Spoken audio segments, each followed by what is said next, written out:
this morning's program, so I kindly request that all mobile devices be switched to silent for the remainder of the program.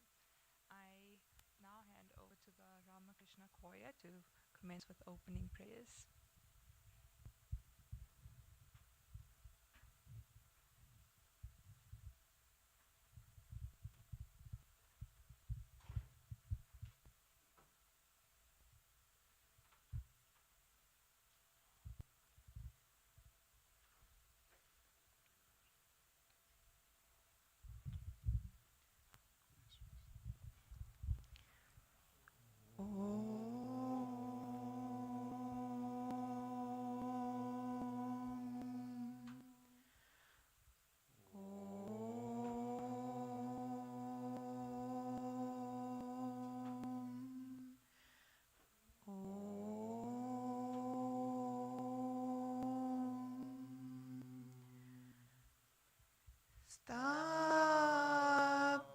Stapakaya cha dharmasya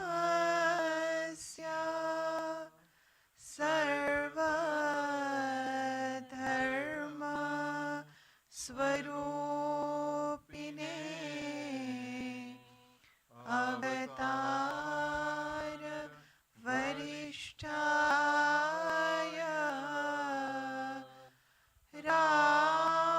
Ramakrishna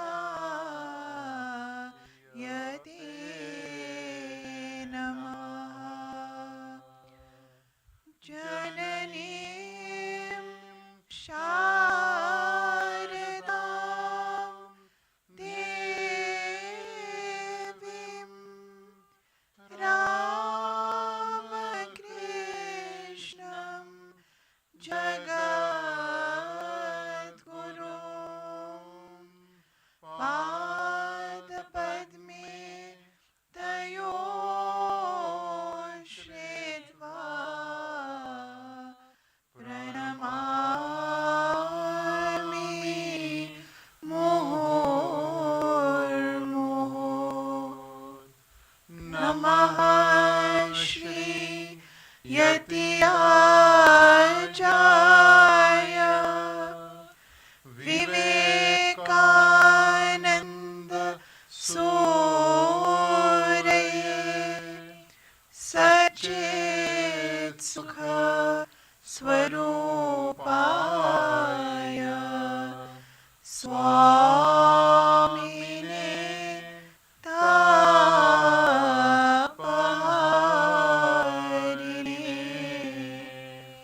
Swami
Hari Om Tat Sat.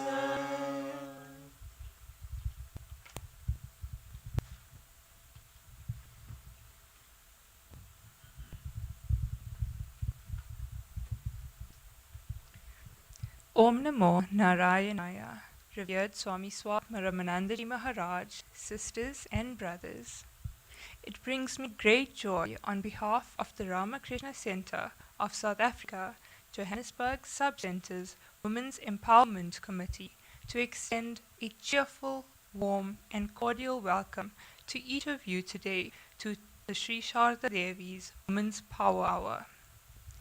Today, we celebrate National Women's Day in South Africa, paying tribute to more than 20,000 women who marched to the Union buildings on 9th of August 1956 in protest against the extension of past laws to women. We pay tribute to the pioneers of the women's movement in South Africa, dating back to the early 1900s. On this day, we especially celebrate the resilience and strength of South African women and the contribution they made to society and the country as a whole.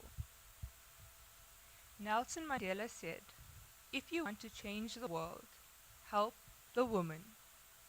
We, as the Sri Sharda Devi Women's Empowerment Group, established a program in 2018 to upskill and empower women from disadvantaged communities. With the guidance and perseverance of revered Swami Swami Ramanandaji Maharaj, we followed a holistic approach and structured the program ensuring that women were empowered and learned skills for their daily lives. We are now expanding our efforts to empower and help women within the ashram family. The Sri Sharda Devi Women's Power Hour is a program aimed to raise the profile of women to make a difference in society through a series of discourses addressing topical issues affecting women and are also applicable to our male counterparts. For today's program, we are honored to have with us Dr. Usha Vasthare, who will deliver an address on the topic, Change Your Memories, Change Your Brain, Change Your Life. Talk will be followed by an interactive question and answer session. Kindly note that we will be recording the session, which will also be live streamed on the YouTube channel. Dr. Usha Vasthare is the co-founder of the YogaKshema Rehabilitation and Welfare Center. She completed her B.Sc with chemistry, botany, and zoology as major subjects. She is a rank holder and gold medalist at the Bangalore University. She has an M.Sc in zoology, specializing in animal physiology, completed rank from Bangalore University, and her Ph.D. in zoology and physiology from Mysore University. Her Ph.D. thesis was nominated for the President's Award. Her postdoctoral research was on aging and cerebrovascular physiology. She was a faculty member at the Temple University School of Medicine, Pennsylvania, USA, for 17 years. Subsequently, she worked as a clinical project coordinator, Parkinson's disease and movement disorder at the Pennsylvania Hospital in the USA. Dr. Vasthare has spent approximately 20 years in basic science and clinical research in the USA. Her research during faculty days included cerebrovascular physiology, research on brain disorders, stroke, and spinal cord injury, and her clinical research focused on Parkinson's disease. She has contributed to 5 books and has published more than 70 research papers and abstracts. Her interest is in bringing the latest research in the field of neuroscience and positive psychology, newest field in neuroscience which deals with happiness and fulfillment of life. She is an avid reader of the scientific and spiritual literature. Her interest is to bring science and spirituality together for holistic living. I now lovingly hand you over to Dr. Usha Vasthare for this morning's keynote address.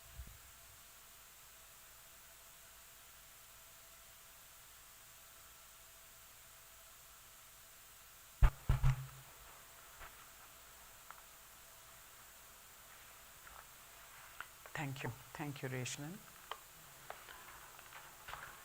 My loving pranams to Swami Swatma Ramanandaji Maharaj, and namaste to you all. It's a beautiful morning, a great way to celebrate Women's Day of South Africa. And I'm so happy to see so many men too, because whenever I get invited to speak at Women's Day, it's usually there are hundreds or thousands of women, but I'm so happy to see. But I want to see a day where I'll be speaking only to men to celebrate Women's Day. I know it will happen. Because it's men who have to be celebrating the Women's Day, honestly.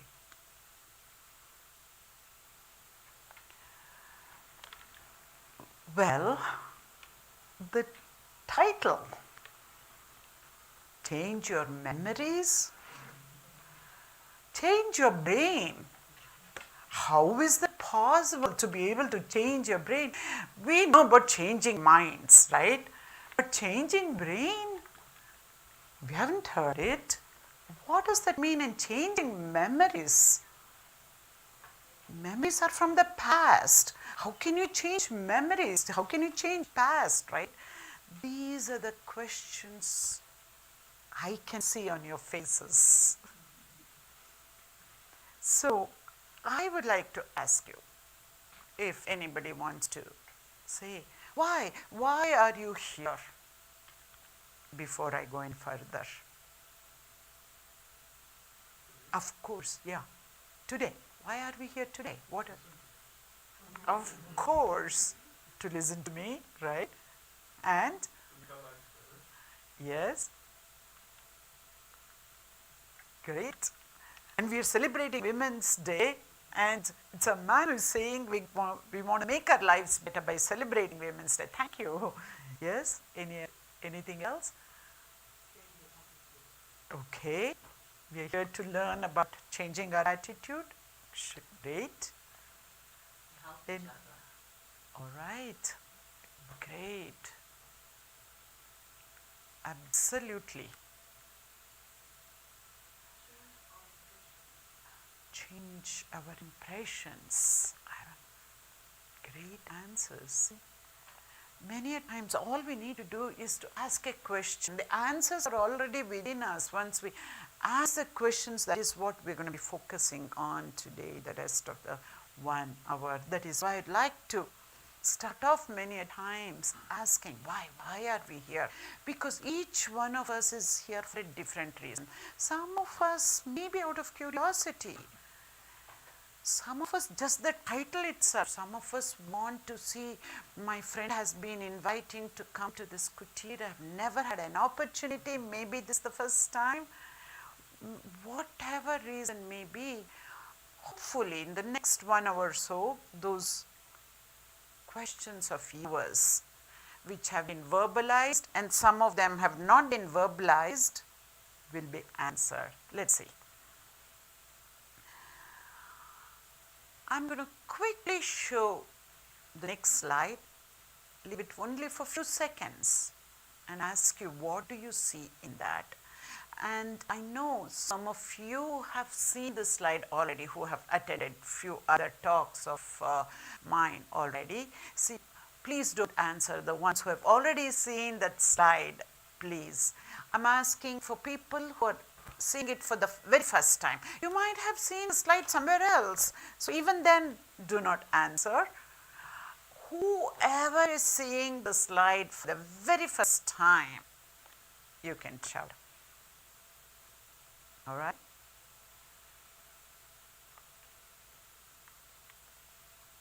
Yes, I told you, it's only for a few seconds. Come on, it was a little too fast. Huh? Something? A person with glasses, yes. A portrait, yes. Okay. Hmm? A sketch, yeah, okay. All right. Now I can see. Right? A person with glasses, it could be a woman, it could be a man, we don't know, a stranger or somebody. It looks like somebody we know, whatever it is, right? Okay? Now, what was that? A word, liar, right?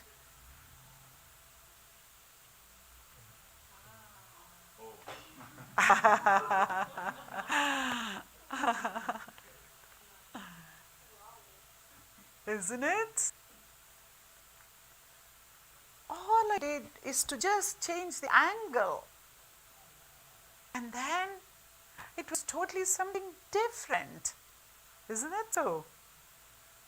Okay, my next question to you all is seeing a face with glasses or seeing the word liar, if some of you, let us say, had seen the word liar, or now we have seen both, is one right and the other wrong, do you think? No, isn't it? Whichever we say, see, that is the way it is. There is no right or wrong. We didn't even know we could see a couple of different ways. Now at least we know. But even if no, there is no right or wrong. Of course not. It is the same way, let us say, how we can look at that with memories. I like this statement a lot. It's very profound.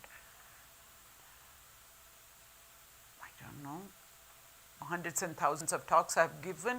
I always use this because it is so profound. If we change the way we look at things, the things we look at will change.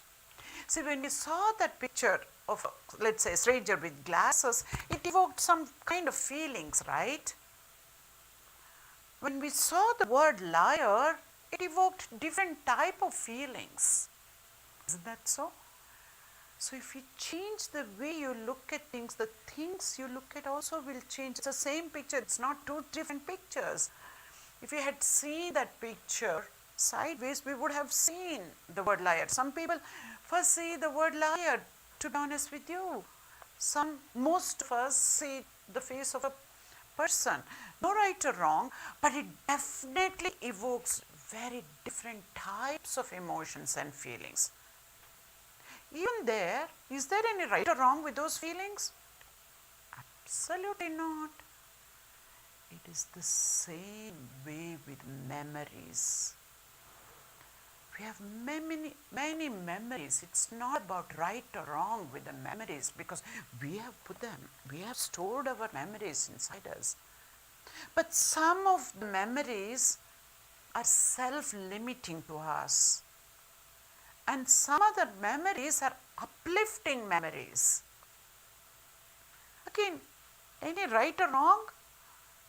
Some of those memories were kind of not so great, not so good, which we call them as either bad memories, negative memories, limiting memories, whatever you may want to call. It's not about right or wrong with the memories too. So depending on the case, whether it is self-limiting or uplifting, we want to remember the good memories. We want to remember the positive memories. But we know we can't forget. It's so hard to forget some of the bad memories, even though we have tried. The more we try to forget, the more we remember. That's law of neuroscience. Not just nature, that is the way the mind works. The more we try, the more we kind of remember. And For many of these statements, there are experiments that have been done, and what I'm talking is evidence-based research, but I'm just making a statements because I cannot give evidence from the research for each of these statements. It is true, the more we try to forget, that is what we remember. Except the students here, the more we try to remember the formula or the definitions of it, right? Then we know what it is like. Anyway, there are memories we are trying to forget, which we cannot. We're going to see how. If it is possible to forget, sometimes the time itself helps. We forget things. But we're going to try and see how we can change those memories. Again, changing memories, why? Because some of these memories are needed, I know, but they keep us at a survival mode, quote unquote. Or some of the memories we will be thriving, we'll be successful, remembering some of the great memories, but both of them will keep us at a survival mode or a thriving, successful mode. But there is a way to really evolve from those memories, transform ourselves from those memories, and then that is the difference we're going to see, and we're going to see how can we do that.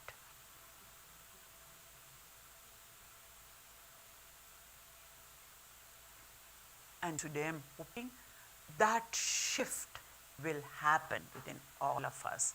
How we can use our stored memories and try to evolve from those memories. And when we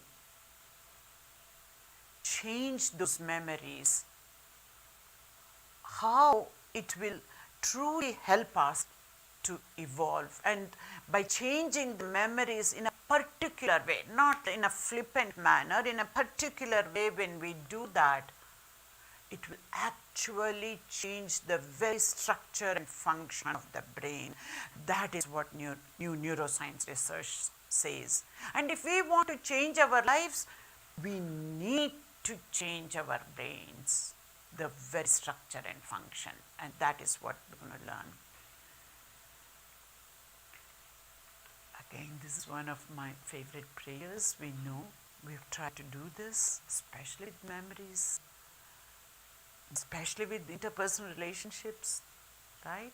So I'll just put it up and see how you can relate to this serenity prayer going through the rest of the talk.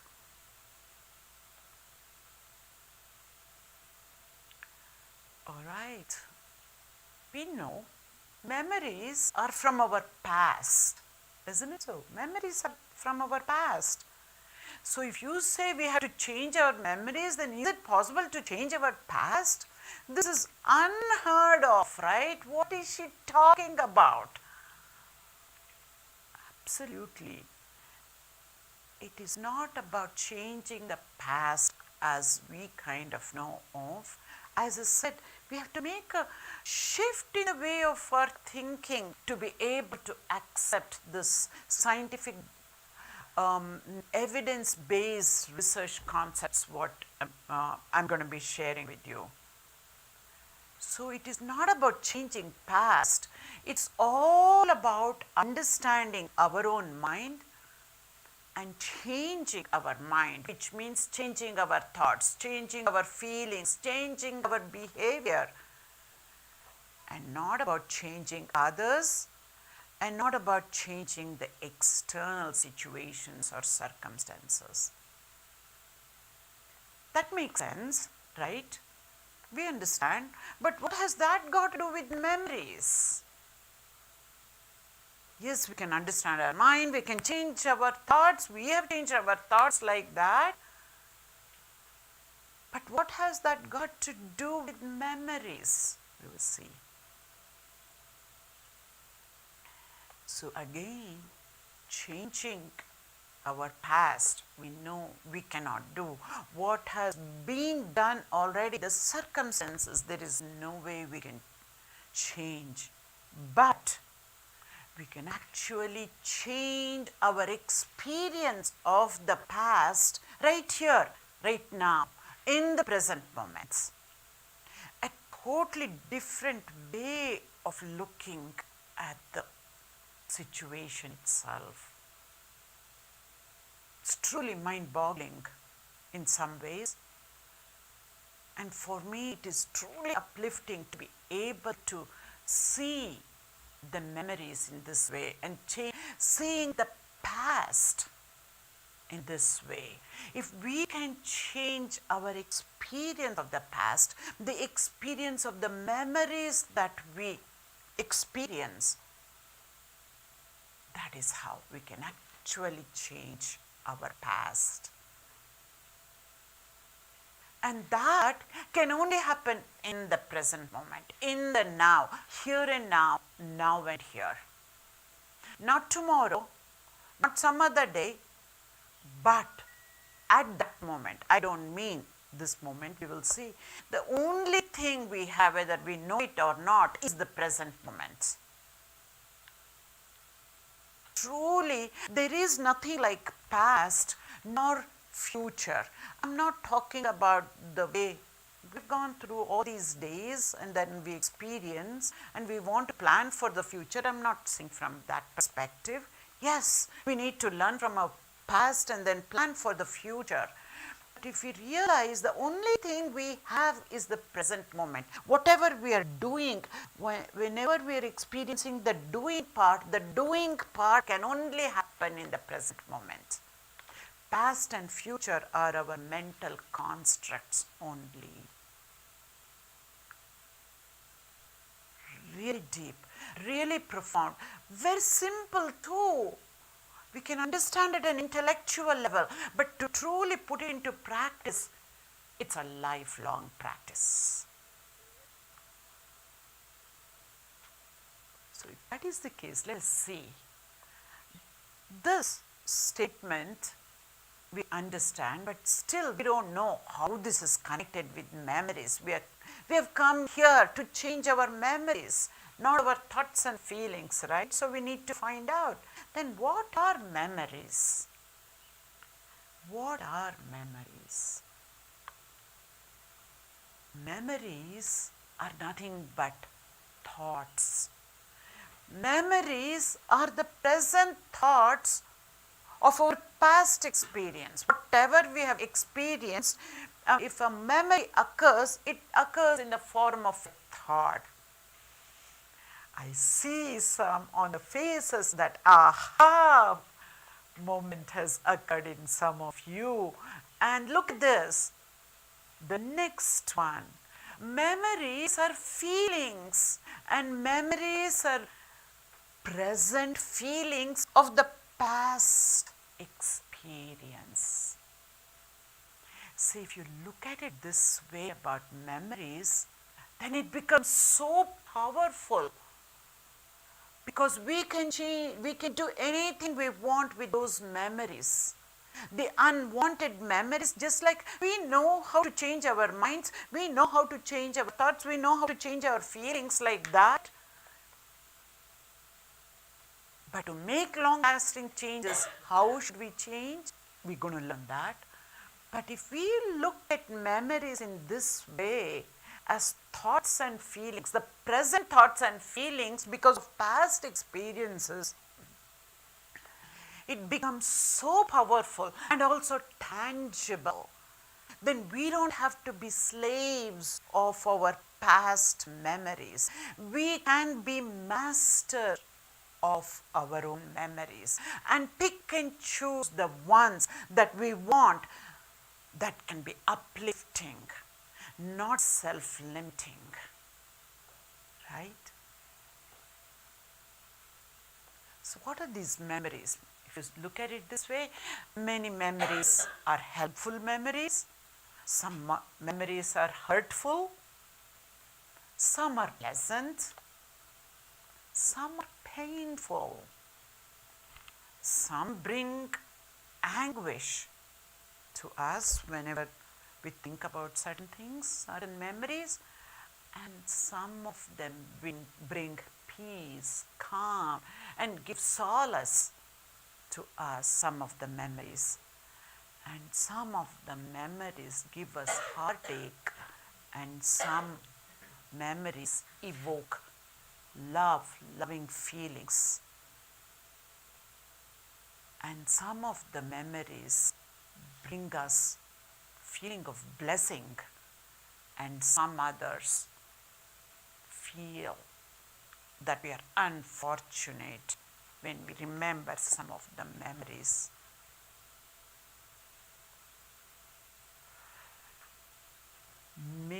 Myriads of emotions and feelings when the memories come up. But one of the things that we need to remember here, very important for us to understand from a neuroscience perspective, is thoughts are thoughts. They come to our mind, they're fleeting, they go like that. Whereas feelings are expressed at the level of the body. When something gets expressed at the level of body, we know it stays much longer time. Whereas thoughts are fleeting. We can change our mind like that at the thought level. Also, we need to know feelings at times get out of proportion, especially when we recall some of the memories. If you see, most of the negative memories, bad memories, they go out of proportion, whereas some of the beautiful positive memories, they kind of subdued. We still remember. It's nothing wrong with this. This is the nature of the mind. Negative feelings, negative thoughts, they stick to our mind and brain like Velcro. They stick. Whereas some of the positive ones, they kind of slide off. Like the Teflon pans that we use, the non-stick pan in the kitchen, that even a kid can do those on that non-stick pan. The positive ones, there are plenty in our lifetime. Very few, very tough experience, bad experience that will happen for everybody, something or other. But those are the ones that stick to us. And how do we change those, transform those? But before we learn how can we change those memories or the experience of those memories, how can we change our feelings when we remember a memory, a bad memory, how do we change our feelings? Before we get to that how, let us look into some principles before practice, some neuroscience principles, neuroscience concepts that is needed for us to be able to put this into practice.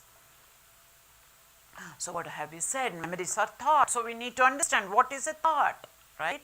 And I also said memories are feelings. So we need to understand what is a feeling from a neuroscience perspective, because this has to be common for all of us. Science is all about commonality.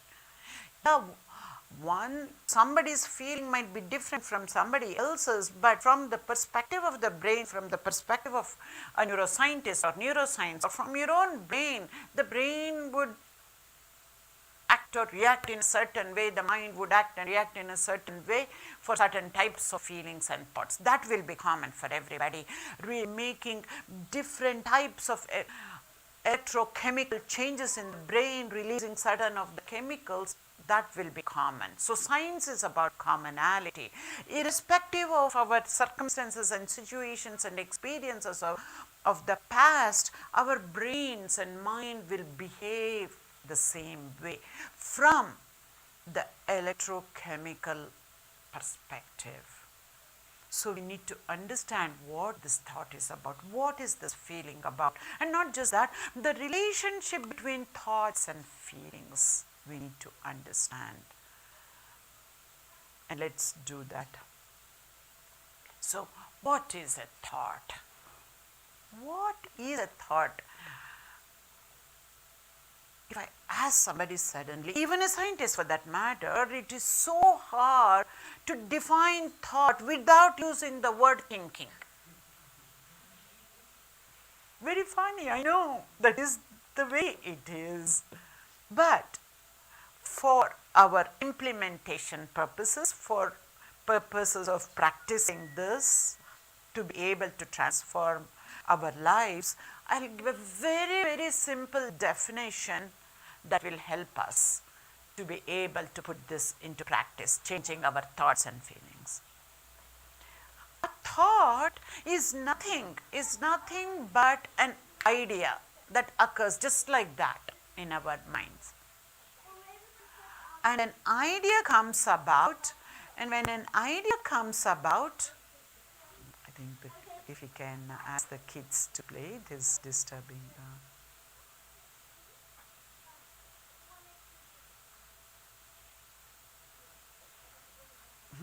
Thank you.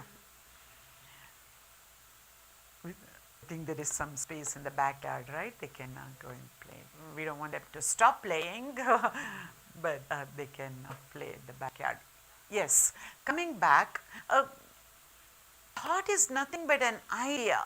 If it's just an idea, if it just happens once, that is fine. Many ideas we get, they go away. But these ideas happen again and again and again because of that repetitiveness, and also because it's our idea, right? We start believing it. We start believing every thought we get. And the thoughts that are given to us by elders, by gurus, by Swamijis, either in the way of reading or either in the way of lectures, is somebody else's thought. But I had thought of it this way all along, so I want to cling to my thought, and because I have believed it all my life, this is what I wanted to. This is where the culprit is, because it is our thought. We start believing the thoughts. Every thought we get, we start believing it. This is where we need to know. I want to bring in another neuroscience concept. Again, these are scientific concepts, mind you. Only when we don't want to believe science, that doesn't make sense. There are people who don't want to believe in higher energies, God or whatever, they can survive. If you cannot believe in science, but then you become a hypocrite. You are using everything that science has given to you, but you don't want to believe in science. That doesn't make sense, right? So look at this next neuroscience concept. The most important neuroscience concept, even if you take just this and leave today, your lives would change if you put that into practice, which is, we get many thoughts. All thoughts are not true. All thoughts are not true. Yeah, when I put it in this way, it makes sense. That's why I said, even if you take just this one point, you'll be able to change your lives. Not only that, another neuroscience concept, every thought we get, every feeling we get releases a chemical. No exception. If they are strong thoughts, then some strong chemicals are released, or more chemicals are released. Strong feelings will evoke release of more chemicals. If it's a positive thought or a positive feeling, a positive chemical is released, let us say, to put it very simply. And a negative thought or a negative feeling will release negative chemicals. And those negative chemicals or positive chemicals just don't stay in the brain. They get distributed throughout the body too, right? especially the feelings. Now you know how feelings get expressed at the level of the body. So, thoughts are real because every time we get a thought, electrochemical changes are happening. In that way, thoughts are real. But all thoughts are not true. We need to put this into practice, into a test, a true or false test. As kids, we have gone through exams and tests wherein they give true or false questionnaires, right? And then just like that, we have to question our own thoughts. Yes, but is this true?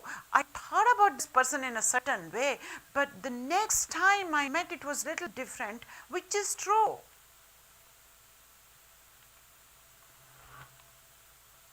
Always our Swamiji says, our first impression, he won't say is the best impression. Our first impression is the last impression. This is what our Swamiji tells in our talks. So highly scientific, what he says, all the Upanishads are highly scientific, but the terminologies are different. And then we say, I thought first impression is best impression. I don't know why he is saying first impression is the last impression. That is the nature of our mind. We look at a person and then we make an impression right away, quickly, and that becomes our last impression. We don't want to change our minds. I see that smile on especially some of the devotees' faces because they have heard Swamiji says this all the time. First impression is last impression. As kids, we have only heard the earlier statement, right? First impression is the best impression. But this is even more profound what he says. First impression is the last impression because he is teaching us something about our mind. That is how our mind works. Okay, that's about the thought. Now we're going to get into feeling. What is a feeling? Now we know enough about thought, so we can put it into a test and change if we want to. What is a feeling? See, any thought we get, it evokes a certain emotion or a feeling. And then an action happens. Sometimes an action doesn't happen too. A non-action is also an action, I say. So everything that we do, everything we don't do, it begins from a thought. A thought producing a feeling, producing an action. And so now we know about the thought, we know about the feeling. What is the relationship between thoughts and feelings? Have you thought about it? Not really, isn't it? Very simple things we're going through, not just as adults, even kids. If we can show these kids in a scientific manner the relationship between thoughts and feelings, why it is so tough to be able to change our impressions. It makes so much sense. So we're going to know about the relationship between thought and feeling. A thought is produced, a chemical is released. Depending on the type of chemical that is released, a feeling is produced. Depending on the feeling that is produced, a similar chemical is released, producing similar thoughts. So thinking creates the feeling, and feeling creates the thinking.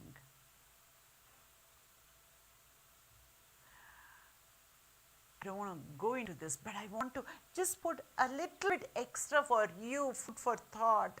Not for today, I don't want the questions based on what I'm going to say right now, the next statement, but for you to think it through, because some of this, what we are learning, what I'm sharing today is not just about memories, this is for lifetime. From now on, so many things will happen. Once you hear this, you truly, your life would have changed. You might not have known if you believe in the science. Look at this. He said a thought is produced, a chemical is released, and a feeling, similar feeling is produced, releasing similar chemicals, producing similar thoughts. Well and fine, great. Everything is in balance. However, what do we do? Let's take a situation at work. You're given something for a deadline. Right away, you get thought, there is no way I can do that. That's a thought. A negative thought producing a negative feeling, or a negative chemical producing a negative feeling. But remember this. But what is the action that happens? You know, you don't have any choice. You burn the candle at both ends and then you finish the project. But what has happened? It was a negative thought, a negative feeling, a positive action, but there is disharmony with our thought, our feeling, and what we talk about that with our colleagues and family, but the action is different. Whenever there is disharmony with our thought, feeling, and action, that is where it causes stress. Not the amount of work, not the type of work that we do. Most of the times, this is the reason for our stress. Take it from me. I'm just going to leave it at that because we're not touching upon stress. This is to pique your interest, for you to go back and see. And then ask, oh, then what do we do? Then you can go to the organizers and ask, she said like this, then what else? That's a separate topic in itself. We're not going to deal with this. That is why many a times we say, when we manage stress, it is not just dealing with the stress. We can become a new person when we learn to manage stress from this newest advances of neuroscience perspective, so we can truly evolve into better human beings. Okay, that is done, but coming back to this, one of the important concepts, a thought releasing a chemical, producing a feeling. So we are both thinking beings and feeling beings. We need to know and we need to develop this discerning power when we should think first and then feel later, or when we should feel first and think about the consequences later. There's a clear-cut difference. Again, right now this is not the scope, but I want to introduce little bit different ways of thinking for yourself, because all of this truly will help you in your lifetime. So these thoughts and feelings, what we see, and we know the relationship between thoughts and feelings now, they become our memories. They become our memories and nothing else. So what are memories? Memories are thoughts. Memories are present thoughts of past experience. Memories are feelings. Memories are present feelings of our past experience, right? Then, okay, we are following, everything is fine. But why? Why still we want to change our memories? These things keep coming back to us. So I'm going to hone in on a very intense concept or a saying here, and then I'll take you through this. There is a saying. It's going to be intense the next few slides, but we will see how we can transform this saying, the next saying, what I'm going to say right now. And there is a story behind it. Again, everything related to our Swamiji, how he teaches us in such different ways, not in a logical way, rational way I'm saying, but how it can really get to our heart. So whatever he's saying, I'm putting this in a very scientific form. You'll see this. We know this saying, right? A flame can burn the house down. Literally, we know. Symbolically also, literally also, whichever way you look at it. How is this? Literally we can understand. Symbolically, see, our Swamiji always says, an unnurtured thought can burn the house down. Very profound. So, from whatever Swamiji has given, I'm going to take a few steps forward and bring other scientific perspective, and see how are we going to deal with this kind of concepts which symbolizes, right, this saying. In the same way, an unnurtured emotion can burn the house down. Yes, really intense.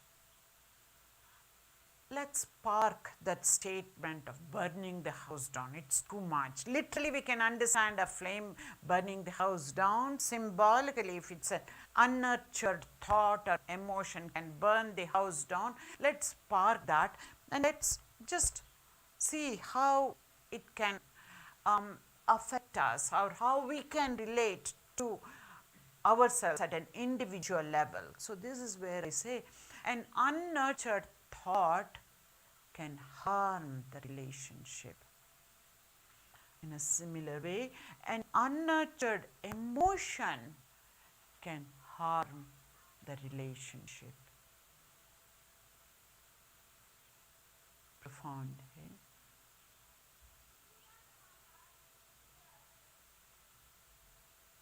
I go further and say, okay, we're not even concerned about relationships. We have to first see what is in it for me, right? Let's go to that stage and then say, I say, an unnurtured thought can harm the individual, for us first. Forget about the relationships, that is later. Forget about the family, that is later. It can affect us right away. An unnurtured emotion can harm the person. I should have put that person there. A typo error, read that as an unnurtured emotion can harm the individual. Later, the relationship, but it harms the individual. I know it is very intense, and I also see a physical look. Yes, we can kind of understand. I'm not saying in any esoteric manner. I'm going to show you the next slide, which is even going to be more intense, but it makes a case for what I have just talked about. An unnurtured thought or an emotion or a feeling first harms us before it is harming the relationship. We are so insensitive, we don't even realize. We are so insensitive, we don't even realize the relationships also. Many a times. So how is it? Is this statement. If we take anger as an example of an emotion or a feeling, look at this. This is what Buddha said. This is what, even before Buddha, when Upanishads have said this, Buddhism is part of Hinduism, right? It's an offshoot of Hinduism. So whatever Buddha said, except for one little difference, everything what Buddha has said is, many of that is Upanishad messages, whether you know it or not. except for one little thing which we're not going to go there because it's a philosophical discussion which I would love to be involved with, but not here, not with you all, because we are here to change ourselves in a happy manner.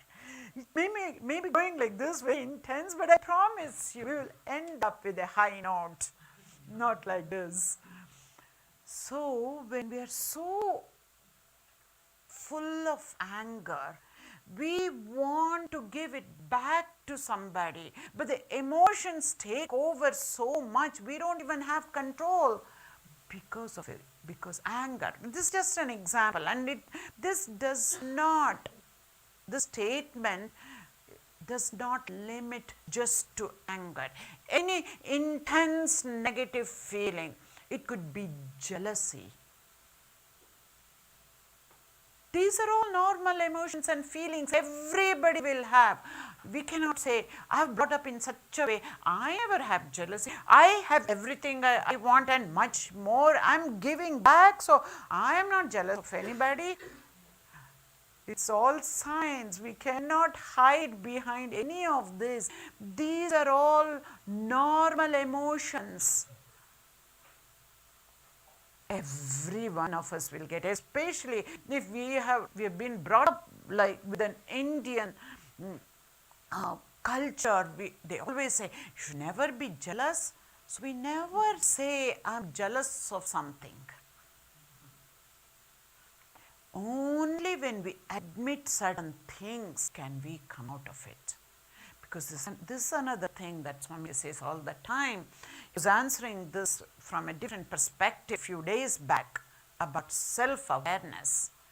If we are not even aware of our own, let us say, an illness or disease, no matter somebody else might be saying, we will not listen. We will never go to the doctor. We will never try to overcome it. We need to be self-aware, because self-awareness is the most important quality of the conscious mind.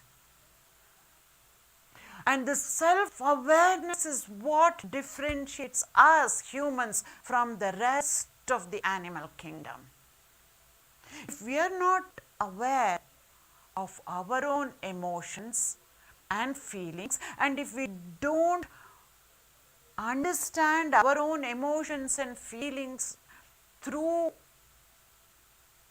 verbalizing it, which means in a cognitive manner, we will never be able to overcome any negative feeling or a negative emotion or a negative thought for that matter. So that is what I mean. Any unnurtured thought, any unnurtured emotion before burning the house down, before harming the relationship, affecting the relationship, it is affecting us at the individual level. So whenever if it is bothering us, that is where we will take action, and that is the reason I'm bringing this up. Okay, yes, it is profound.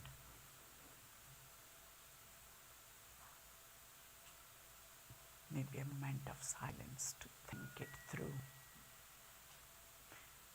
Before I go any further, do you have any questions? Yes.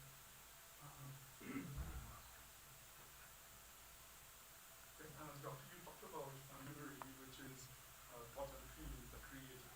There was a scientific study done where people were put into a hypnotic state and a thought was put into their mind and they didn't know about it.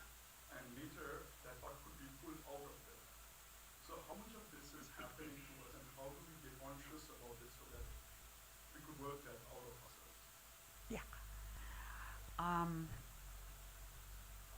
I have a slide wherein I bring in a little bit of simple anatomy of the brain. At that time I'll answer. It will make more sense at that time than answering right now. Just a few more minutes.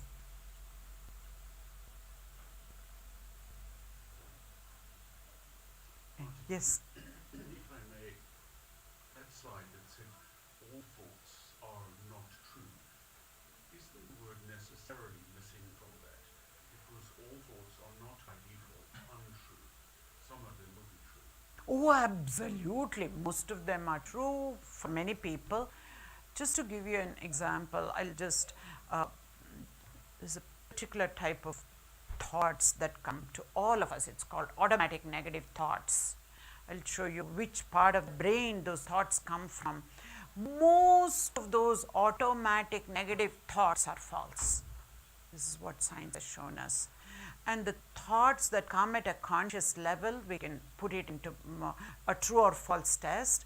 And if the thoughts that are coming from, like what he's talking about, if it's from a subconscious mind or a non-conscious mind, from a deeper mind which we're not even conscious of, we need to bring it up to the conscious level and then put it into a true or false test.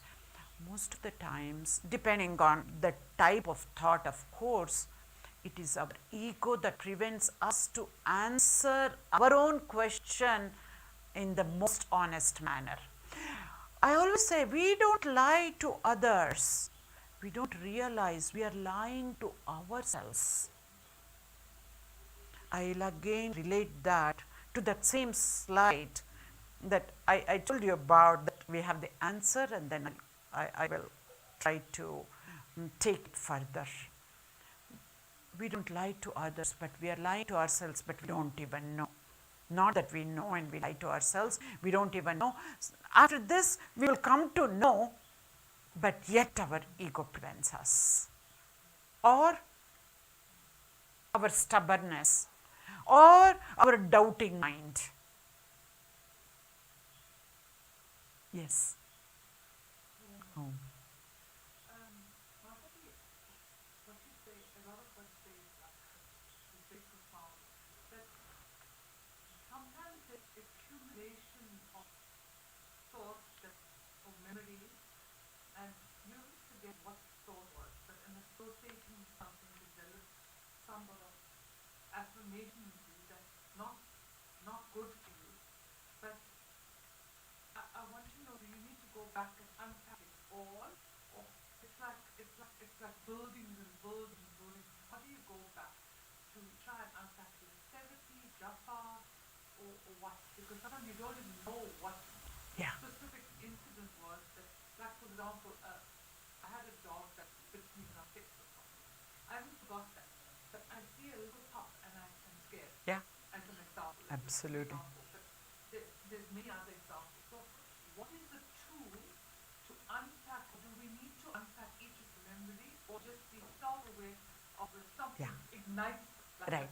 negativity? Yeah. And try and how do we do it? Right. We're still dealing with the principles. As I said, principles before practice, and we have even more principles to go with before practice. Otherwise, if I just give you the tool, if I say, this is what you do, I've done this, but it hasn't worked, it comes back again, forget about it, I'm trying to forget, I have done all of this, is what you're going to say. So let's go into deeper neuroscience principles. And then, yes, I'll be able to answer. And then I'll be able to go deeper into exactly what you're saying. But this is great. This question, when you pose it, then the answer will fit in. Otherwise, I'm just giving answers, you know. Once you have the questions, it will fit in even better. Great. Any other questions? We'll definitely, you will get the answer. Yes.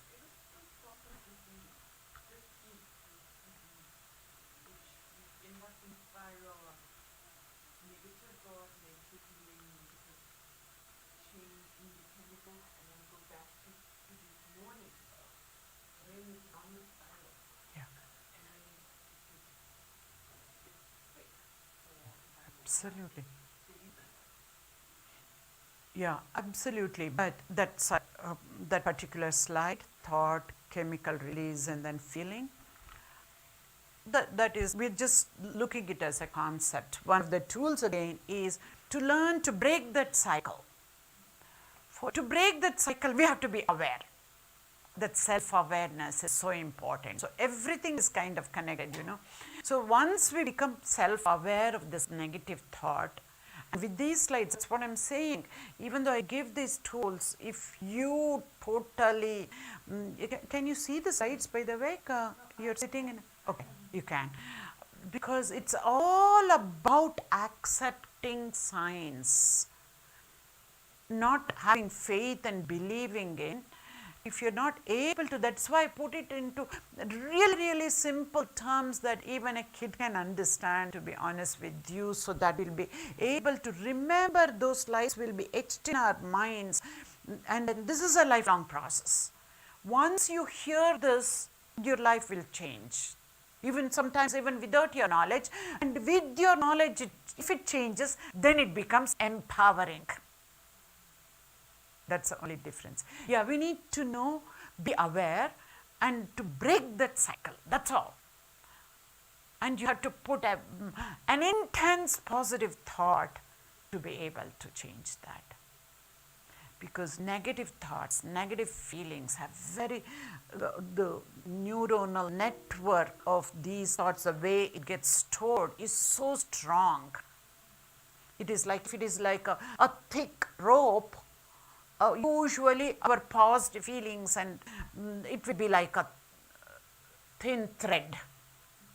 This, if we understand, that is how I'm talking about from the neurobiological perspective. This also we need to know. That is why it is so hard. And once we know, we need to be putting more and more of those positive feelings, feel intensely. So even though it's a thin thread, you accumulate those threads, and it can be thicker than that rope of the negative. I'm just giving a esoteric description of really scientific concepts here, because we have different slides in different talks and workshops to describe to you how that happens in a scientific way, but I'm just giving you in a visualized manner, that's all. Yes? Some of Dr. stuff will involve being aware of cognitive distortions and are able to how to identify it. Absolutely. Self-awareness means to be aware of all the conscious thoughts that we are getting. And the subconscious thoughts we cannot be aware. We have to practice to pull it out to the conscious level, then you become self-aware. Absolutely, and there are many cognitive distortions called biases.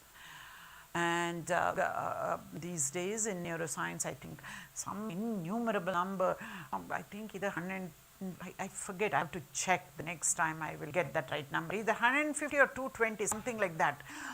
So many, they have been labeled, all these cognitive distortions, biases that happen at the conscious mind level. Yes, even then, those we need to be aware of. Again, everything boils down to knowledge. Again, relating back to what we learned here in this Kutirthu Swamiji, he always says, devotion is great. Yes, nobody can teach devotion, right? We have that innate within us, but have that with the right knowledge. Knowledge is what sets you free. He says that with the, through spiritual scriptures, scriptural knowledge, and we are saying using scientific terms, only through knowledge of what are these distortions, cognitive distortions, and then we don't need to label each and every one of them. There are different shortcut ways. That's a separate thing about mind training workshops that we do for a whole day. I'm only giving it 1 hour or 1.5 hours talk, so I'm kind of packing it all for you guys. Yes, that's exactly what you do. We need to be self-aware of our own distortions, our own biases, and be able to change that. Very simple, right? But difficult to practice. When what I have seen is we have to practice on our own, but when we are surrounded by people who are doing this all the time, That is where we get the energy. That is why many of us come to places like this, wherein we know our own sadhus, they are practicing every moment of their life. And that is where we see things happening. There's so much negativity that might be happening, many talks, and then we see our Swamijis, how they turn it around and then make it into something positive. They're always that, I always say that Buddha state of mind, which is always to be cognizant of everything that is happening and to be able to change that. And when we are in that company, that's what in Sanskrit terms they call that satsang, right? And in that company, it helps. And even in scientifically, we say we have what we call as support group meetings, bringing in these same scientific concepts, like we have satsangs here in Kutir to listen to the scriptural knowledge, support group meetings to bring about all these neuroscience concepts to be able to put it into practice, because this needs repetition, again and again and again. Very easy. Intellectually we'll understand, but to be able to extract the right concept and to be able to implement at the right time is the key. Forget about the concept. To be able to think first and feel later, feel first and think later. What are the circumstances? That also needs practice. Okay. All right, we'll move on and then we'll see. So this is how we deal with our negative memories and bad memories. We try to push it away, or we try to cover it up by doing some frivolous, happy things, joyous things, thinking those memories will go away. So instead of going to that person's house, that probably a sister or a brother, we have so much bad memories, we would rather go to this friend's house, do something. I'm not saying, I'm not making any value judgment here, just giving us an example for us to understand. We would rather go out with our friend for a cup of tea rather than go to this difficult person in my life, which could be a brother or a sister, and then go meet them. So that is how we are trying to cover up our negative memories and bad memories, and then we will see why as we go along. But when we try to do that, this is what a psychologist says, right? Whatever we resist, it persists. And whatever we fight, we strengthen. And what you resist, persists. And I'll add one more. This is what our Swamiji tells us. Whatever we hide gets strengthened. And what do we hide? All our wrong things, bad things, negative things we hide, and that gets strengthened. And there is a scientific explanation for all of this. Trust me, I can show slides for all the statements that Swamiji has made. We have learned scientific explanation for this, because whatever we hide, all the secrets go down into a particular part of the brain, which we will see which one it is, and it gets hardwired, and that is where it gets strengthened. There's a neurological, neurobiological correlates for each of the statements that we have heard over and over again from Swamiji in many of the talks or the classes that we go through here. So, let's know a little bit about those bad or negative memories. Why? Why should we change that? Because those unwanted memories of ours, let us say unwanted memories rather than negative or bad, because those memories are real, we have experienced those, right? So why should we do this? Because they prevent us to enjoy what we have When compared to 20 years back, we are so much well off, we have everything, but yet we are not able to enjoy as well, as much as we enjoyed 20 years back when we were kids, right? Because of the memories, unwanted memories are what is preventing us. And we have everything to be grateful for, rather than focusing on what we have right now when compared to 20 years back, so that to be grateful for that, we cannot be grateful because of those unwanted memories. And as a result, we cannot live life to the fullest extent.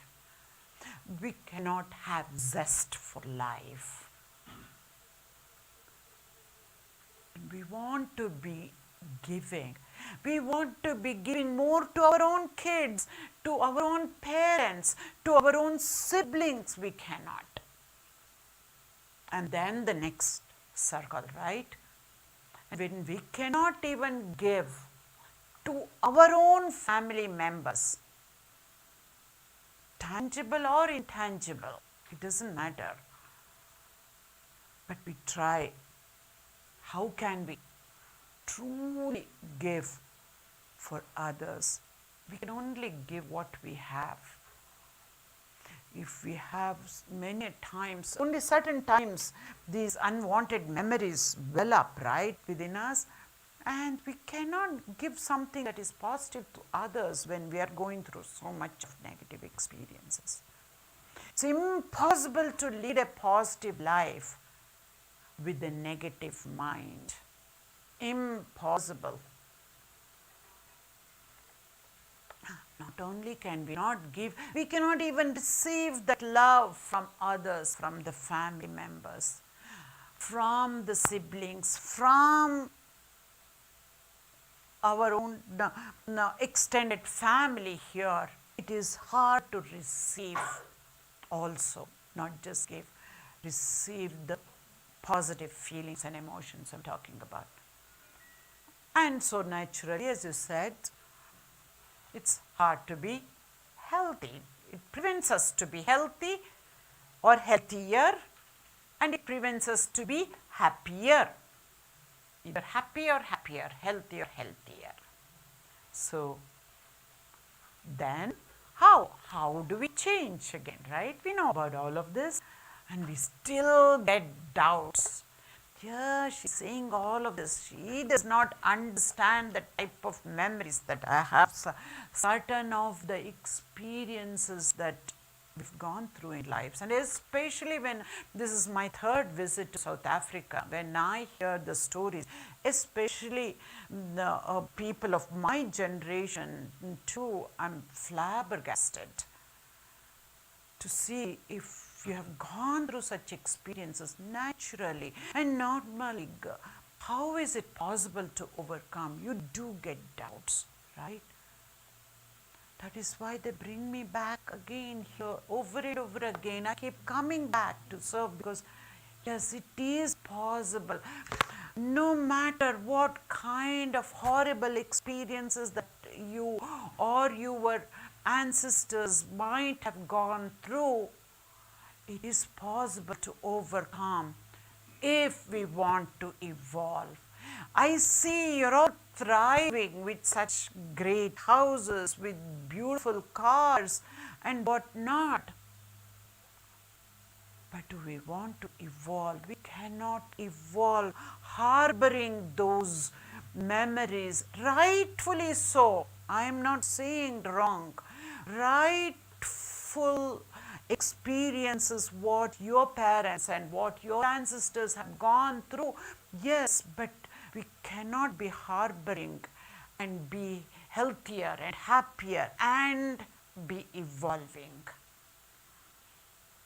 So for that, we need to go into more principles before I get in practice. The tools are really, really simple, and you already know. Until and unless you're convinced like this in a scientific, organized, structured ways, it's going to be hard to believe that these tools will work. That's why. So is it possible? I say absolutely it is possible, because we have the cerebral capacity to do so, and not just we are the only living species who have the cerebral capacity that is given to us. We are the only ones who are capable of doing this. This is why in Bhagavatam it says Brahmavalokadhishanam. That means only human beings are able to understand and feel and know about God and experience God. No other animal species, as scientists know about, I have to say this, can know this. Only humans have the cerebral capacity. If we are able to understand, feel, experience God, we should be able to take care of our memories that are pulling us down. And to just give you a mathematical expression in just one way, and then I'll just move on. How? We have so many neurons in science. It says if there are lots and lots of them, there is a reason. If we did not need, we would not be having so many of those brain cells that we have. And if I start counting the brain cells that I have as an adult, literally it will take me 3,100 years to count all the brain cells as an adult that I have. I specify adult because kids have even more than adults, and the process of what we call as pruning, they reduce the number of brain cells as they grow as babies. And there is a reason for these number of brain cells that we have. Not to harbor the memories and the experiences of those memories and that pull us down, that prevent us to lead a life full of zest. And reason is for us to evolve into better human beings. Yes, we have learnt in high school days about evolution, survival of the fittest. We have taken it all the wrong way. That is, until the humans, it is the survival of the fittest. That holds good for the animal kingdom, evolution, until the humans. Now, the new research and new books have come up. The title of the book, it says Survival of the Kindest.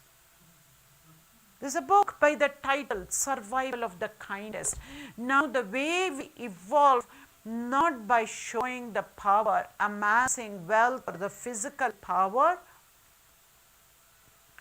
but by being kind, by being more loving, by being more compassionate, by being more empathetic, and to understand that we are all interconnected and to be able to share what we have with others. Yes, we do have the cerebral capacity. And to very simply put, I was now mentioning about this slide for those two questions that you asked. Brain, very simply, it can be divided into two parts. In medical schools in US, not in India, but in US medical schools, there is a whole course, one semester, wherein we go through neuroanatomy, or that means only learning about brain go through in one semester. But we don't need to go over any of that. To put it in simple terms, all we need to do is to right now divide the brain into two parts, not the right and left brain, which we know. In some ways, it's a different type of classification.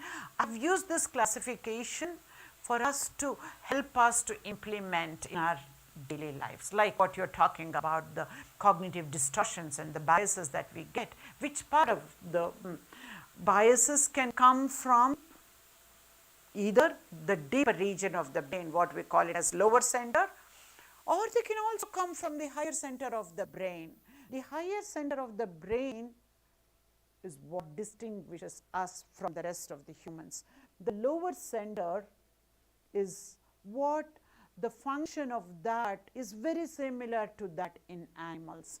All the instinctive behaviors that we have, the animals have, they all come from the lower center of the brain. The higher center of the brain is what is just beneath this skull, what we usually call this as cerebral cortex or cerebral hemispheres, cerebrum, These are different terms that you might have heard, very simple English words. That is what I am calling as higher center. And the self-awareness I have been talking about, that comes from the higher center of the brain. And the negative thoughts I mentioned about, most of those negative thoughts are false. They are coming from the lower center of the brain. Many of the biases are hardwired. They come from the lower center of the brain. And when we work, when we are with others, when we interact with people, we accrue more and more of cognitive biases that also come from the higher center of the brain. That is why we have more than a couple of hundreds of cognitive distortions or biases. And the way the neuronal networks are, the neurons, they connect together. We'll call that as very simply neuronal circuits or neuronal networks. The neuronal networks in the lower center of the brain is really strong. Whereas the neuronal networks, that is the anatomy of the brain. It's not that anything that we have made. The neuronal connections, how one neuron, when it is communicating with many other neurons, get communicated with large numbers in the lower center of the brain than with the higher center. That is why the emotions and feelings come from the lower center of the brain. Or it is also called, what you see in blue is the mind, different, labeled as different types of mind, even though there is only one mind. For practical purposes, for implementation purposes, I have divided into two types so that we will be able to distinguish ourselves. The mind that comes from the lower center of the brain is the habitual mind, also called as subconscious mind. I would like to call that as non-conscious mind or the habitual mind. And or this is what Swamiji calls as monkey mind. We all have this monkey mind. And the conscious mind that comes from the higher center of the brain. Other names for this conscious mind is rational mind, conscious mind, willful mind. We have to will it to do this.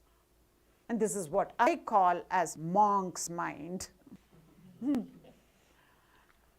Anyway, I think that answered your questions. Why most of those negative thoughts, which are false, they're coming from the lower center. They are deep down. We need to bring that up to the higher center of the brain level or the conscious mind level and to put it into a test. Is this true or false? And then reject if it is false, accept if it is true. Or at least keep it at neutral. I don't know. And keep at it until you're able to discard the ones that are not true. Right? Okay.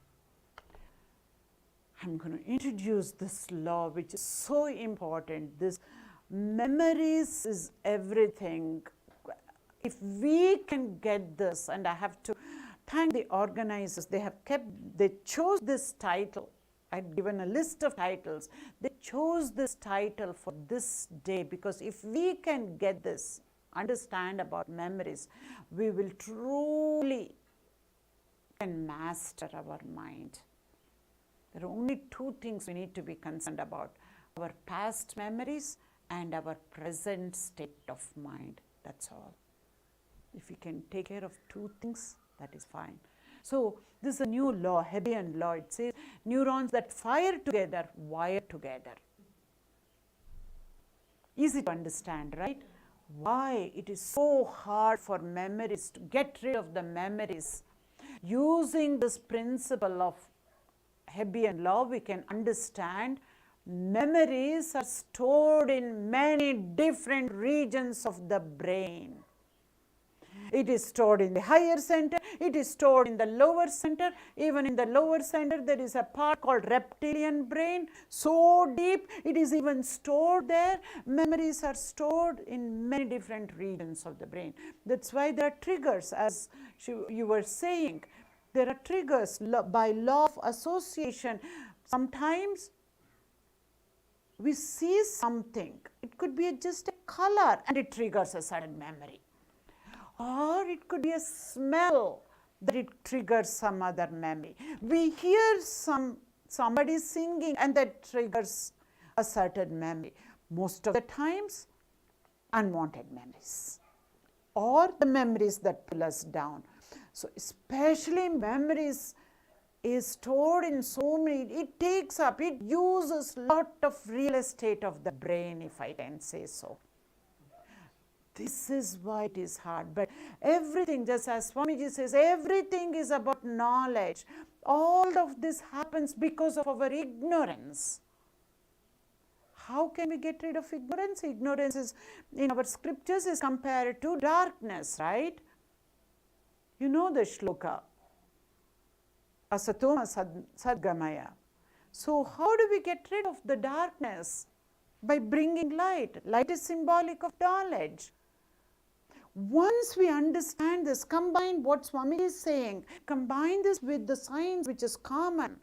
Only if people believe in Ramakrishna, they will be able to accept what Swamiji says. Otherwise, it might be a little bit harder, which I can understand. But when it is put in a scientific way, it is common for everybody. Memories are stored. And we even say it is even stored at the tip of the toe, if I can say that in an esoteric way, yogic way of expressing that. That is why it is hard.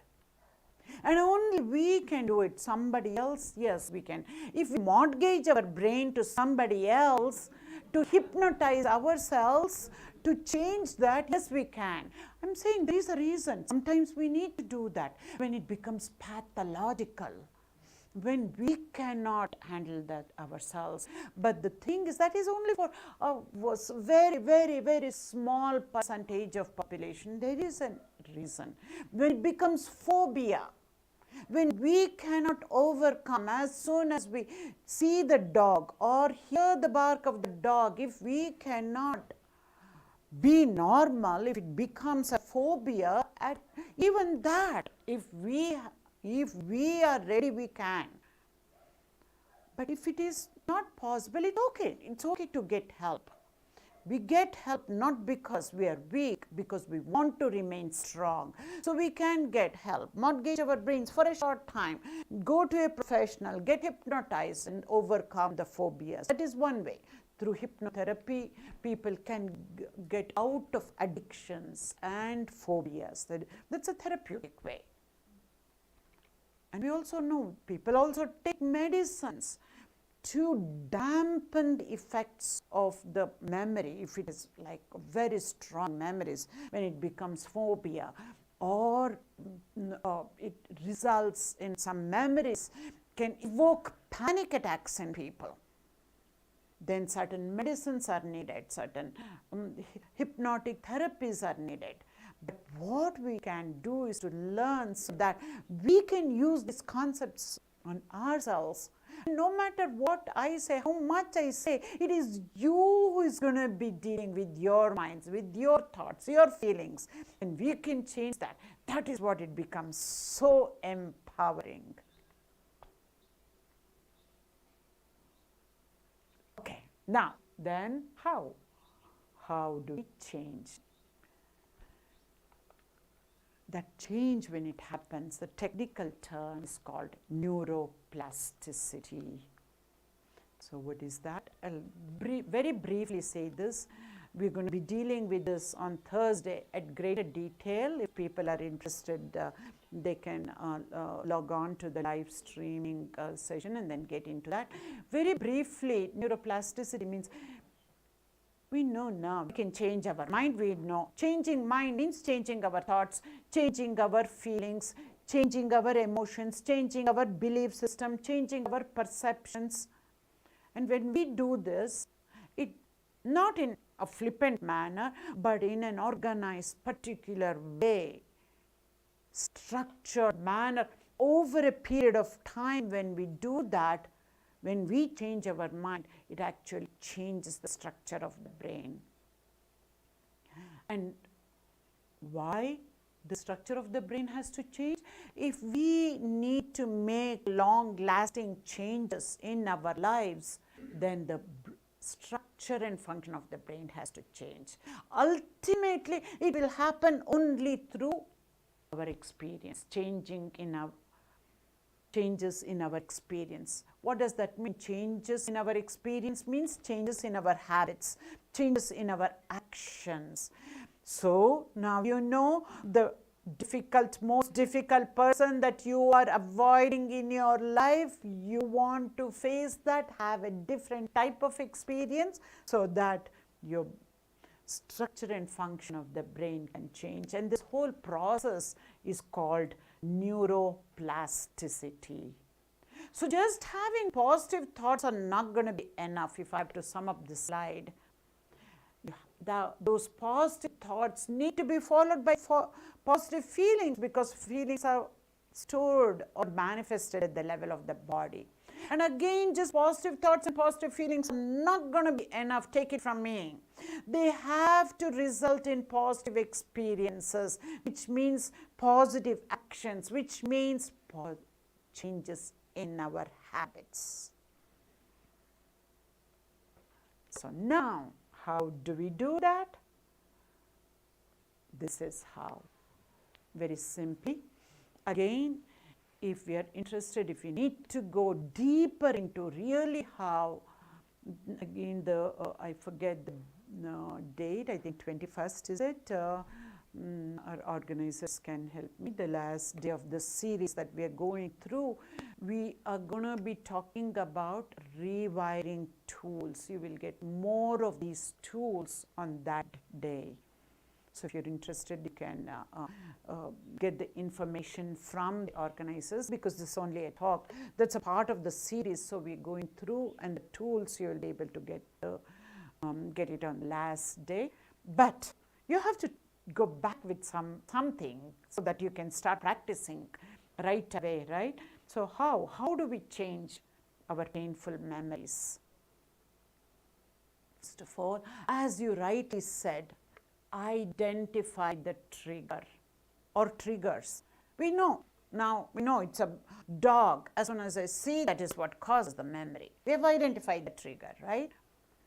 So identify the trigger or triggers, and then go through these steps. See, memories, when I say are not constantly in your head, I mean at the conscious level. They're usually suppressed. They're down at the subconscious level, or even though they're stored everywhere, there has to be a trigger. It's the dog bark, that's the auditory signal. Or seeing the dog, that's a visual signal that triggers.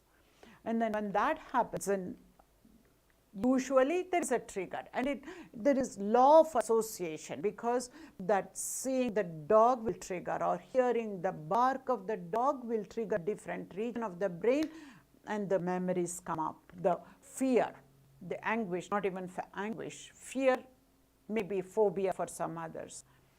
So what does that mean? These memories are cue dependent. We need the triggers.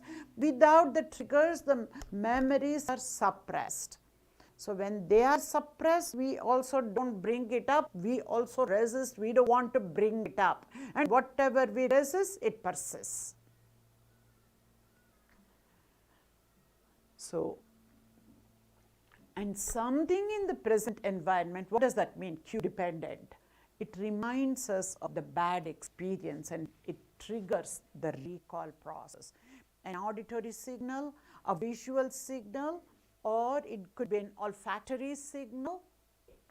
Anything for that matter can trigger. We have to figure out various things. And you practice consciously changing the negative association. This is where the effort comes in.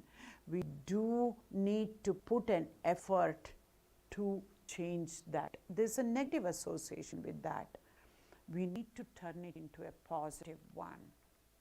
If it's a dog, and start learning about dogs, how smart they are, how loving they are, how grateful they are. And then start evoking good feelings. I just took that as an example, which was a great one that he gave. So bring that up, associate with the positive one, and then reassociate with the positive and safe experience. We need to keep doing this again and again until it's okay.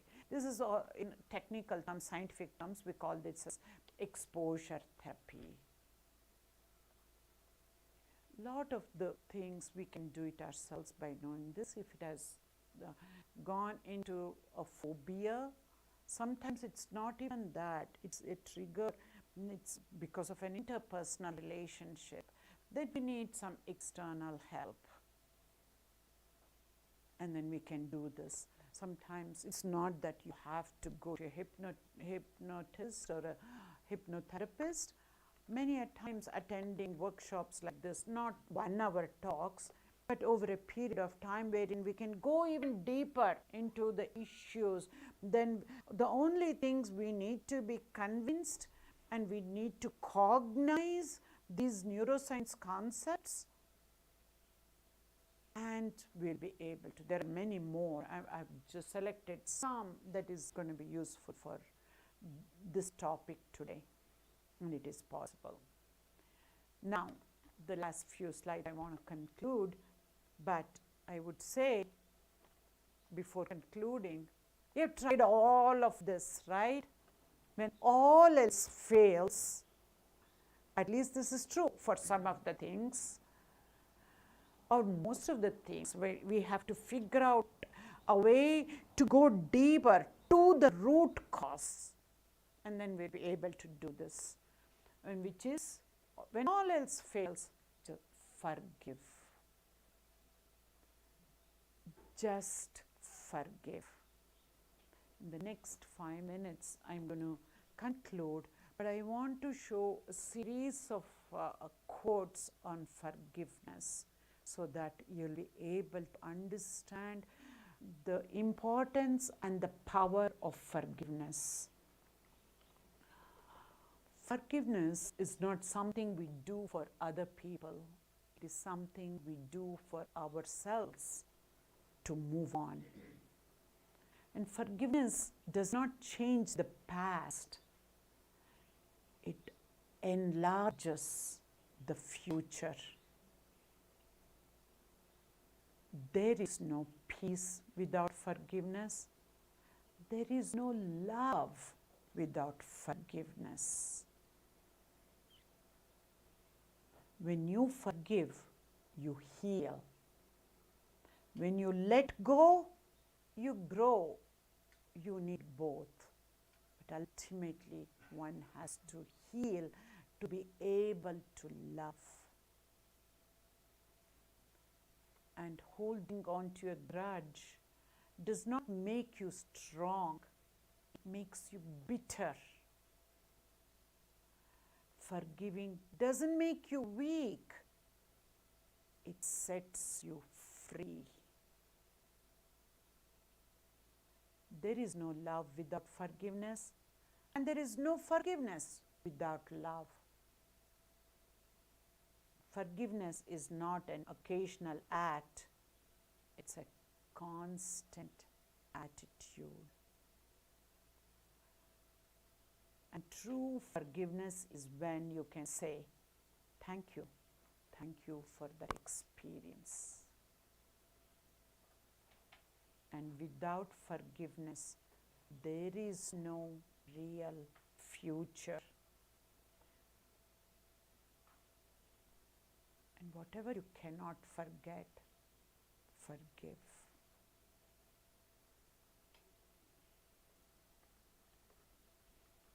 I always say forgiveness is one thing. All of us, without any exception, we need to learn to forgive. To conclude, memories are thoughts, and memories are present thoughts. Memories are feelings. Memories are present feelings of the past experience, right? and that we can change, not some other time, but in the present moment, whenever that memory arises, at that moment, you have the capacity to change that memory. That moment is that now. So, said I'll conclude with this saying that a flame can burn the house down, which is what I've said.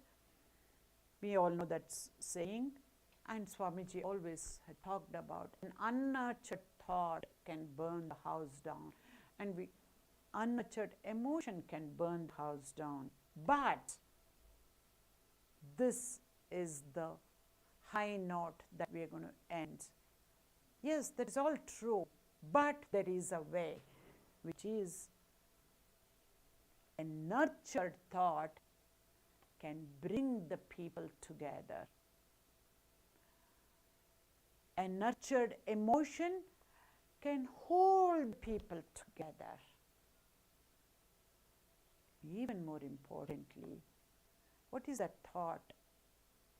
And an emotion is nothing but memories stored within us, right? So once we know now how to change those memories, then it becomes a transformed memory, an evolved memory. Combine that with forgiveness, and then what happens? It can keep the people together, it can build the community, and it can bring nations together. It can ultimately bring harmony. I always say, if I have to take one message from my guru, I always say this is what our Swamiji has taught us, and this is my personal message that I have taken from my guru, is that harmony. Ultimately, it is about harmony. Harmony within us at an individual level, harmonizing our thought, word, and action, harmonizing the people within the family, harmonizing the community, harmonizing the nations, and harmonizing at the level of humanity. And I'm going to go beyond one step. What else is there after humanity? Harmonizing also with the environment. Thank you.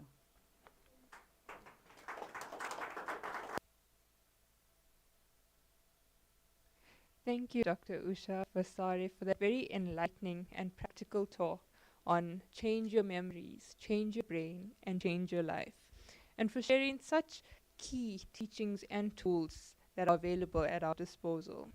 It is very encouraging to note the practical applications of the message shared here today. And I think in our very fast-paced world that we're living in, the principles and practices that Dr. Usha has shared are so relevant to helping us all cope and manage our emotional and mental well-being, and by consequence being able to help all those around us. I think we will all leave here today with a bit more of concerted effort to managing the real estate of our minds. Sisters and brothers, I now open the floor to questions that you may have for Dr. Usha Vasthare.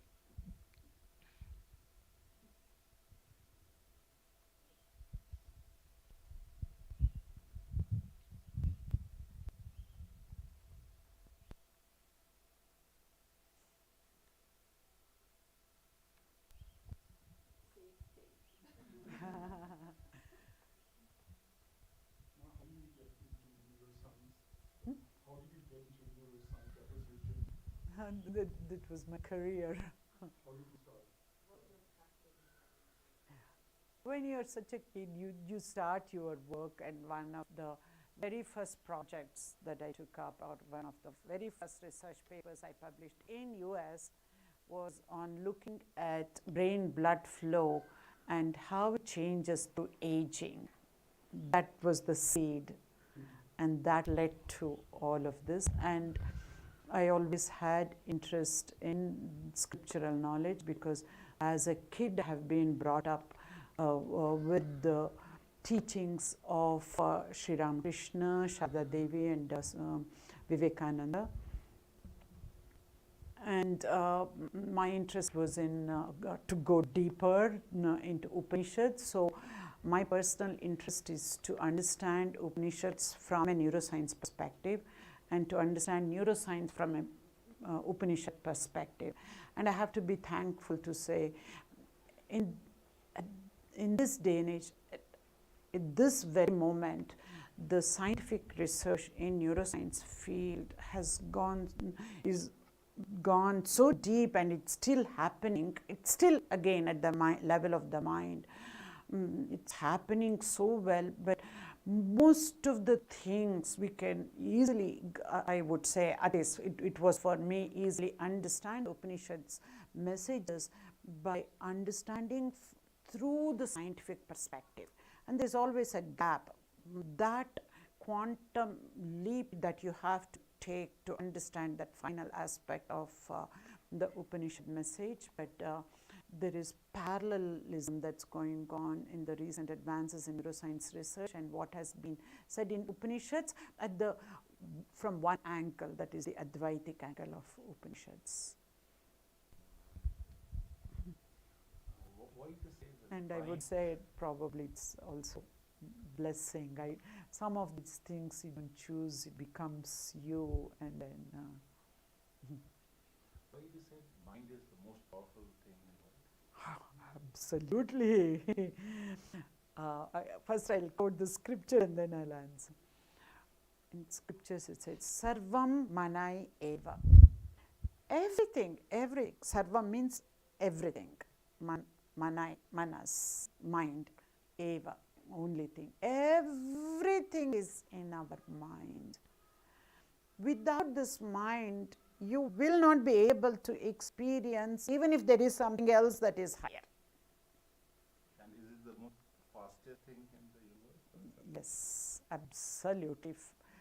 Faster than the fastest supercomputer or the AI that you can see, because even that is created by this mind, human mind, biological mind. It could be artificial mind, but it's this biological mind that created that artificial mind. We forget that. We forget that. Yes, I will never be able to, if you give me, let us say, a mathematical problem, I will never be able to compute as fast as a computer. Don't compare at that level. But the kind of discrimination that I can get and be able to use my free will and change my mind like that with my experience, that computer cannot. Because whatever it does, it is all fed by this biological mind. We forget that. So we need to use everything else to our advantage, not become slaves of this. But if we are masters of any of the technology, then we are going to use it to the fullest extent. We forget that, we don't understand that, and we let technology become our slaves. And another question is, like, with it, do we really forget the things, or is the mindset that we keep on forgetting and the retention power is less? Okay. I'm going to quote again Swamiji today, because this is so very much connected with what we have learned through scriptures, what this Swamiji, Swatma Ramanandaji has taught us. He says, forgetting is a boon. We need to forget. If we should remember there is a medical condition, like I cannot remember that medical condition. If we have to remember every piece, do you know how much of data that we are taking every second of the outside world? But we only focus on a tiniest fraction of that, thank God. But neurons are also reducing with age, is it like that? It depends on what you say they are reducing. If we don't use it, we lose it. That still holds good. That still holds good. But the other adage that adage,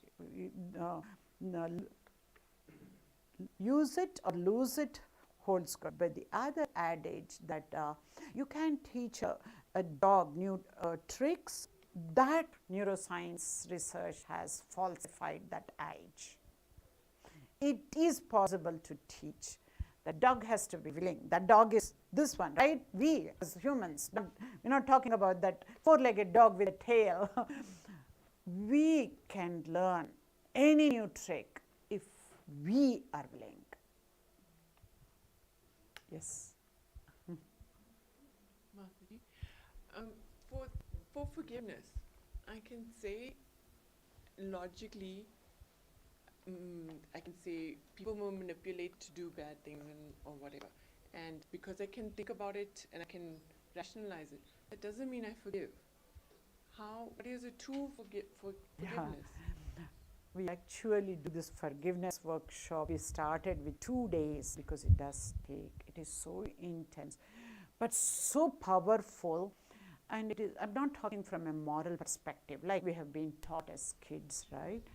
From a most scientific perspective, and there is a mindful therapy that goes along during this forgiveness workshop. And we ask certain questions, and the person should be able to answer for themselves, not for others. Write down answers. At the end, you'll be able to know how to forgive. But more than how to forgive, there are so many misconceptions on forgiveness. So we go through in a scientific manner, just like this. If somebody just asked about memory, how can I say in another workshop, when I have taken so much more time and still so much more to say, right? But so for those things in depth, we need to be talking to the organizers. The 2-day workshop that we know, only people who are really, really serious, we say, we only need a 2-day workshop. Others say, we want, but we cannot afford that kind of time or whatnot. How much can you reduce? So we use that forgiveness workshop at a meta level. If somebody has gone through a couple of other workshops, then we can do it in 4 hours.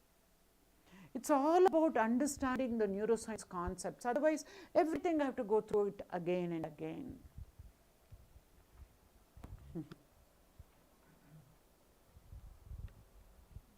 Dr. Usha, I have a question. Yeah. So, stress generally has a negative connotation, but sometimes a little bit of stress can, I guess, motivate you to put in a bit more effort.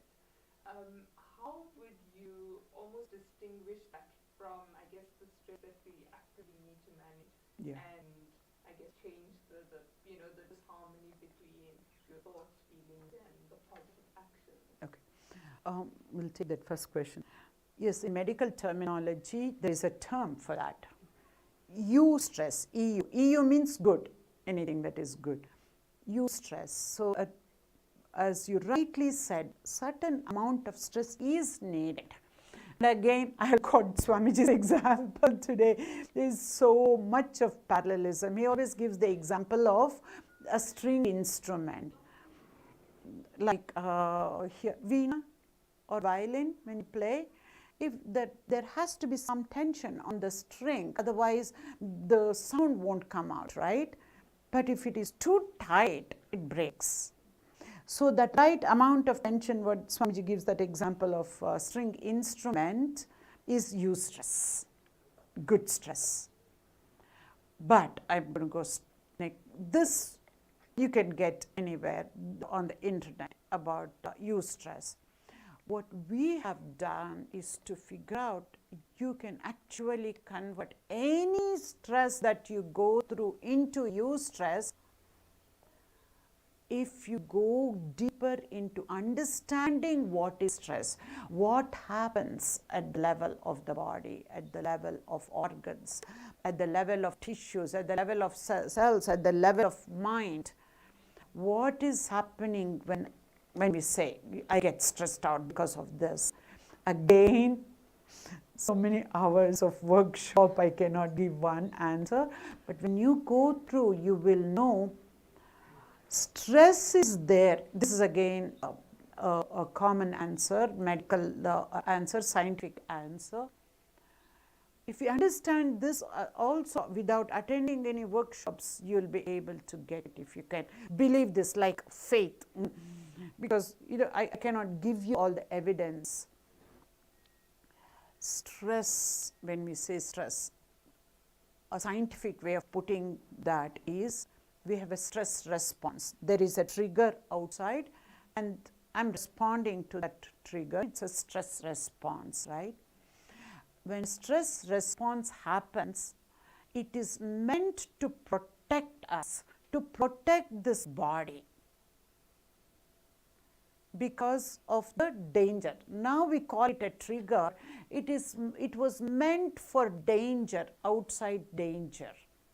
But there is no danger, they are triggers. But the body doesn't know. The body has evolved to respond to stress in a particular way, whether it is danger or trigger. So for triggers, we are responding the same way as though it is danger. If it is danger, it is to protect us. The stress response is there to protect us. But now it is harming us because we have not understood. And I should say, even in medical community, we hear this as, learned it as a stress response, but you have to be able to go deep, even understanding this why, until, and these days it is happening even in the medical community, not 10 years back, not 20 years back. If we understand what that is about, we will be able to overcome. It is meant to protect us, not harm us. But it is harming us because of the way we are looking at those triggers. And because we don't know how to manage. And rightly so, those are stressful, triggers are stressful. And the stress response helps us to deal with it. So we call it what is called as acute stress. Within seconds, certain chemicals are produced. Within minutes, a different chemical is produced. When it becomes chronic stress, a whole set of different chemicals, including the corticosteroids. The steroids that we take, which we know it is not good, that is also life-saving drug many a time, but those steroids are produced in our body when it is a chronic stress. I'll just say that and I'll leave it at that. Any more questions? Before that, maybe I can end this if you don't have any questions. In other words, what we're trying to show you, your own thoughts, your own feelings can become medicine for yourself.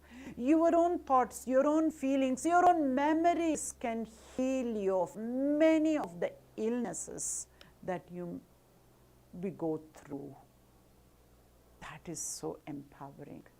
This is the, I should say, gift of neuroscience that it has given us, which our scriptures have always said it, but using different terminologies, but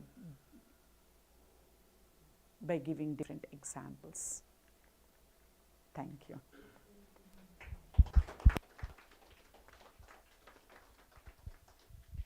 Thank you, Dr. Usha. Sisters and brothers, as many of you may know, the Johannesburg Sub-Center has embarked on a journey to build a temple here in North Riding, Johannesburg, as the home of Sri Ramakrishna, which will also help us expand on the multifarious welfare and humanitarian activities and efforts to reach the wider community. At the moment, significant progress has been made in respect of town planning, and currently the ashram land is in the process of being registered at the deeds office. Once this process is concluded, we will be able to commence construction on the ashram land. We humbly appeal to all devotees and well-wishers to assist us through any means possible to help us reach the goal of breaking ground on Vijayadashmi this year in October. If you would like to learn more about the project and to get involved, please speak to any of the officials here today. Sisters and brothers, just a few announcements to take note of.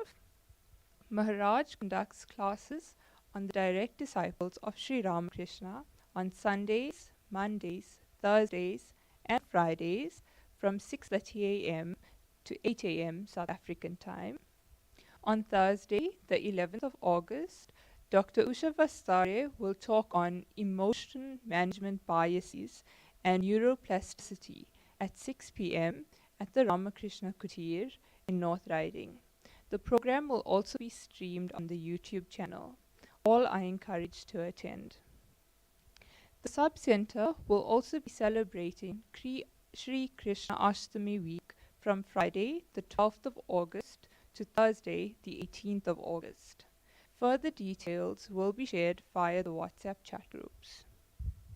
On behalf of the officials of the Johannesburg Sub-Center and the Sri Sharda Devi Women's Empowerment Committee, I note our sincere appreciation to revered Maharaj for the guidance on planning today's session. I extend a heartfelt thank you to Dr. Usha for her valuable time and insights shared here this morning. Additionally, I thank all our participants, in person and virtual, for joining and engaging in this wonderful session. We do hope that you enjoyed today's Power Hour. I now invite the Sri Ramakrishna Choir to render the concluding prayers.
Brothers, you may kindly proceed to the lounge area where you can meet with Swamiji, and thereafter please partake in a light lunch, snacks and refreshments in the outside area under the gazebo.